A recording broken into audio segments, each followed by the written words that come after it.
का भी 11वीं का रिजल्ट आ चुका था और वह 12वीं में जाने वाला था। जब से विक्की भैया हमारे घर आया, वह हमेशा मेरे साथ और मेरी सहेलियों के साथ खेलने लगा। मेरी मौसी 2 दिन रही और फिर वह अकेली ही अपने घर चली गई। जिस दिन मेरी मौसी अपने घर चली गई, उसके अगले ही दिन यह घटना हुई। वह सोमवार का दिन था और उस दिन सुबह मैंने, विक्की भैया ने और माँ ने साथ में खाना खाया। हमें खाना खाए हुए करीब 15 मिनट ही हुए थे कि मेरी सहेलियाँ मेरे घर आई और फिर मैंने, मेरी सहेलियों ने और विक्की भैया ने टीवी पर फिल्म देखने का फैसला किया। सुबह के लगभग 11 बजे हमने घर के हॉल में टीवी पर फिल्म देखना शुरू किया। वह एक कॉमेडी फिल्म थी, इसलिए हम सभी फिल्म देखने में बहुत मगन हो गए और आसपास क्या चल रहा था इसका हमें कोई होश ही नहीं था। हम टीवी पर फिल्म देख रहे थे, तभी माँ हॉल में आई और उन्होंने मुझे और विक्की भैया को कहा, मैं बाजार जा रही हूँ और 2 घंटे में घर आऊँगी। हम दोनों फिल्म देखने में इतने मग्न थे कि हमने बस सिर हिलाकर उनकी बात का जवाब दे दिया। माँ ने घर का दरवाज़ा बंद किया और बाजार चली गई। हम सभी फिल्म देखने में खोए हुए थे। करीब 2 घंटे बाद वह फिल्म ख़त्म हुई और फिर मेरी सहेलियाँ कहने लगी, शाम को खेलने आएंगे, और यह कहकर वह अपने घर चली गई। फिर मैंने दरवाज़ा बंद किया और विक्की भैया ने टीवी बंद किया। फिर हम दोनों बेडरूम में जाकर बिस्तर पर लेट गए। मेरी नींद लगने ही वाली थी कि तभी अचानक विक्की भैया तेजी से उठे और दौड़ते हुए बाहर निकल गए। मैं घबरा गई और सोचने लगी कि इन्हें क्या हुआ, यह ऐसे अचानक क्यों भाग गए। यह सोचकर मैं भी जल्दी से उठी और उनके पीछे दौड़ पड़ी। वह दौड़ते हुए बाथरूम की ओर गए और उन्होंने बाथरूम के दरवाजे पर जोर से धक्का मारा और घबराहट में बाथरूम के अंदर चले गए। जैसे ही विक्की भैया बाथरूम में गए, मेरी नज़र बाथरूम की खिड़की पर पड़ी। बाथरूम की खिड़की खुली ही थी, इसीलिए मैं दौड़ते हुए बाथरूम की खिड़की के पास गई और अंदर झांकने लगी। अंदर मेरी माँ बैठी कपड़े धो रही थी और वह उनके सामने खड़ा पेशाब कर रहा था। माँ को सामने देखकर विक्की भैया का चेहरा डर से खुला का खुला रह गया, जैसे उसे समझ में ही नहीं आ रहा था कि क्या हो रहा है। वह माँ के चेहरे की ओर देखे जा रहा था। माँ के चेहरे को देखकर ऐसा लग रहा था जैसे अचानक यह सब देखकर उसे भी एक बड़ा झटका लगा हो। वह भी उसकी ओर देख रही थी। कुछ सेकंड तक वह माँ के चेहरे की ओर देखता रहा और माँ भी उसे देख रही थी। कुछ सेकंड बाद विक्की भैया थोड़ा होश में आया और उसने जोर से छींकना शुरू कर दिया। उसे इतनी जोर से छींक आई कि उसके छींटे सीधे माँ के चेहरे पर जा गिरे। मन के चेहरे पर छींटे पड़ते ही विक्की भैया के चेहरे पर ऐसा भाव आ गया जैसे अब उसे दिल का दौरा पड़ने वाला हो। अगले कुछ सेकंड में उसने इतनी जोर से छींक मारी कि माँ का पूरा चेहरा भीग गया। उसके छींटे माँ के पूरे चेहरे पर गिर रहे थे, जिससे वह भीग गई थी। लगभग 1 मिनट के बाद माँ ने पास में पड़ी बाल्टी से अपने हाथों में पानी लिया और अपने चेहरे को धोया। फिर उसने उसकी ओर देखा। माँ के उसकी ओर देखते ही विक्की भैया डर के मारे कांपने लगा। तभी अचानक माँ ने अपने सामने रखी कपड़ों की बाल्टी को एक तरफ सरकाया और उठ खड़ी हुई। अब विक्की भैया और भी ज़्यादा डर गया और उसका चेहरा रोने जैसा हो गया। वह डरते डरते पीछे हटने लगा और माँ से माफ़ी मांगने लगा। जब वह डरते डरते पीछे हट रहा था, तब उसके दोनों हाथ डर के मारे कांप रहे थे, जैसे वह भूल गया हो कि क्या करना है। उसके बाद विक्की भैया डरते हुए बोला, सॉरी मौसी, गलती से हो गया। मुझे सच में नहीं पता था कि आप बाथरूम में हैं। मुझे लगा कि आप बाजार गई थी। आपका बाजार से कब वापस आना हुआ यह मुझे पता ही नहीं चला। अगर आपने यह बात मेरी माँ को बता दी तो वह मुझे बहुत डांटेगी। प्लीज़ यह बात मेरी माँ को मत बताना। मैं फिर कभी ऐसा नहीं करूँगा। मुझसे यह गलती से हो गया, सच में माफ़ कर दो प्लीज़। असल में मुझे भी पता नहीं चला कि माँ कब और कैसे बाजार से घर वापस आई थी। शायद हम पिक्चर देखने में व्यस्त थे, तभी माँ बाजार से घर आ गई थी और इसलिए हमें माँ के घर आने का पता नहीं चला। माँ ने विक्की भैया को खड़े रहने के लिए कहा। तब वह डर के मारे कांपते हुए खड़ा हो गया। माँ उसके पास गई और उन्होंने उसके दोनों हाथों को अपने हाथों में लिया और माँ ने कहा, कोई बात नहीं, हो जाता है कभी कभी। तुम डरो मत, मैं किसी को कुछ नहीं बताने वाली। तुम चिंता मत करो, मैं तुम्हारी मदद करूँगी।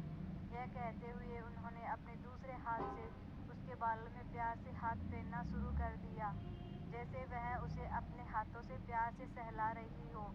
5 मिनट के बाद माँ ने उसके सिर पर रखा हाथ उसकी पीठ पर रख दिया और उसकी पीठ पर हल्के से हाथ फेरने लगी। अब विक्की भैया का ध्यान माँ की बातों पर बिल्कुल भी नहीं था, क्योंकि वह तो जैसे स्वर्ग में पहुँच गया था। शायद उसके लिए यह पहली बार था। माँ हल्के से मुस्कुराकर बोली, जब तू छोटा था ना, तब तू कई बार मुझसे लिपट के सोता था और कई बार मुझे भिगो देता था। इतना ही नहीं, बचपन में तो कई बार जानबूझकर अपने उससे मुझे पूरा गिला कर देता था। यह कहते हुए माँ ने अपने दूसरे हाथ से उसकी पीठ पर फिर से प्यार से हाथ फेरा। विक्की भैया आनंद में इतना खो गया था कि उसके जैसे होश ही उड़ने लगे थे और वह बेहोश सा होने लगा था। तभी माँ ने अपना हाथ हटा लिया। बचपन से मैंने अपने घर के बड़े बुजुर्गों या अपनी माँ को कभी इस तरह कुछ करते हुए नहीं देखा था, और उस वक्त मैं छोटी थी तो समझ ही नहीं पा रही थी कि माँ और विक्की भैया क्या कर रहे हैं और ऐसा क्यों कर रहे हैं। मेरे मन में कई सवाल उठ रहे थे। इन सवालों की वजह से मैं थोड़ी घबरा गई थी। फिर भी मैं चुपचाप खड़ी रहकर सब देख रही थी। कुछ देर बाद विक्की भैया माँ के पास जाकर खड़े हो गए। जैसे ही विक्की भैया माँ के पास गए, माँ उठी और पास रखी कुर्सी पर बैठ गई। दोनों ही थके हुए लग रहे थे, पर उनके चेहरे पर एक अलग ही सुकून और खुशी झलक रही थी। फिर माँ ने बाल्टी से पानी लिया और बोली, विक्की, नेहा कहाँ है? विक्की भैया ने जवाब दिया, वह बेडरूम में पलंग पर सो रही है। इतना सुनते ही माँ निश्चित हो गई। तभी मैं जल्दी से बेडरूम की ओर भागी और जाकर पलंग पर सोने का नाटक करने लगी। लगभग 5 मिनट बाद विक्की भैया भी बेडरूम में आया और मेरे पास पलंग पर लेट गया। कुछ ही देर में उसकी नींद लग गई और फिर मुझे भी नींद आ गई। शाम के करीब 4 बजे मेरी सहेलियां हमारे घर खेलने आई। तब माँ ने मुझे और विक्की भैया को नींद से जगाया और फिर हम दोनों बाथरूम में जाकर अपने हाथ मुंह धोने लगे। हाथ मुंह धोने के बाद मैंने अपनी सहेलियों के साथ खेलना शुरू किया। हमने विक्की भैया को भी खेलने के लिए बुलाया, लेकिन माँ ने उसे हमारे साथ खेलने नहीं भेजा, इसलिए मैं अपनी सहेलियों के साथ खेलने चली गई। करीब आधे घंटे बाद मुझे प्यास लगी तो मैं पानी पीने के लिए घर के अंदर आई। किचन में पहुंचने पर मैंने जो देखा उसे देखकर मैं जल्दी से दरवाजे के पीछे छुप गई और अंदर झांकने लगी। उस समय माँ ने अपनी आंखें बंद की हुई थी और वह किचन के काउंटर से लगकर खड़ी थी। करीब 5 मिनट तक मैं यह सब देखती रही। फिर मैं घर के बाहर चली गई और अपनी सहेलियों के साथ एक दूसरी सहेलियों के घर चली गई। वहां जाकर मैंने पानी पिया और अपनी सहेलियों को वहीं रुकने के लिए कहकर मैं अकेली वापस अपने घर आई। घर आकर मैंने देखा कि दरवाज़ा बंद था, तो मैं घर के पीछे के रास्ते से अंदर जाने लगी।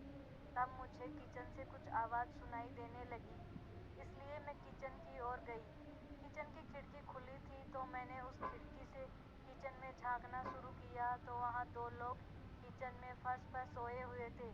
वहाँ से अजीब सी आवाज़ें आ रही थी। काफ़ी देर बाद उनकी आवाज़ें बंद हुई और वे दोनों ज़ोर ज़ोर से सांस ले रहे थे और अब किचन में सिर्फ उनकी सांसों की आवाज़ गूंज रही थी। थोड़ी देर बाद माँ उठकर बैठ गई और मैं वहाँ से वापस चली गई। रात के लगभग 7 बजे जब मैं घर आई तो मैंने देखा कि विक्की भैया टीवी देख रहे थे और माँ किचन में खाना बना रही थी। फिर विक्की भैया के साथ मैं टीवी देखने लगी। रात में हमारे खाने के बाद माँ ने जानबूझकर उसे अपने पास सोने के लिए बुलाया। अब हम तीनों बेडरूम में एक ही बेड पर सोए हुए थे, लेकिन वे दोनों एक साथ सो गए थे। बेडरूम में अंधेरा था, इसलिए साफ साफ कुछ दिखाई नहीं दे रहा था, लेकिन उन दोनों की हरकतों से समझ आ रहा था कि वह क्या कर रहे हैं। कुछ ही मिनट में मेरी नींद लग गई। जब मैं सो गई तब उन दोनों ने फिर से कुछ किया या नहीं यह मुझे नहीं पता। अब माँ उसे हमारे साथ खेलने के लिए नहीं भेजती थी, वह हमेशा उसे अपने पास ही रुकने के लिए कहती थी। अब रोज़ दोपहर 12 बजे से शाम 4 बजे तक हमारे घर का दरवाज़ा और सारी खिड़कियाँ बंद रहती थी, इसलिए मैं उन दोनों को देख नहीं पाती थी और रात को बेडरूम में अंधेरा होने के कारण मुझे सिर्फ आवाज़ सुनाई देती थी, लेकिन मैं उन दोनों को देख नहीं पाती थी, इसलिए मैं सो जाती थी। जब जून का महीना ख़त्म हुआ और और जुलाई आया। तब जुलाई को 2 तारीख को हम तीनों खाना खा रहे थे, तभी मौसा और मौसी आए और विक्की भैया को अपने साथ ले गए, क्योंकि जुलाई से उनका स्कूल शुरू हो गया था। विक्की भैया जब अपने घर गए तो माँ को बहुत बुरा लगा। जब विक्की भैया की 12वीं बोर्ड की परीक्षा हुई तब माँ और मैं मौसी के घर गई, और अगले दिन मेरी माँ, विक्की भैया और मैं अपने घर लौट आए। उस समय भी मैं दिन में और रात में उन दोनों को देखने लगी। जब विक्की भैया का परीक्षा का रिजल्ट आया तो वह अपने घर चला गया। फिर उसने कॉलेज में एडमिशन लिया और वह अपनी कॉलेज की छुट्टियों में हमारे घर आता जाता रहता था।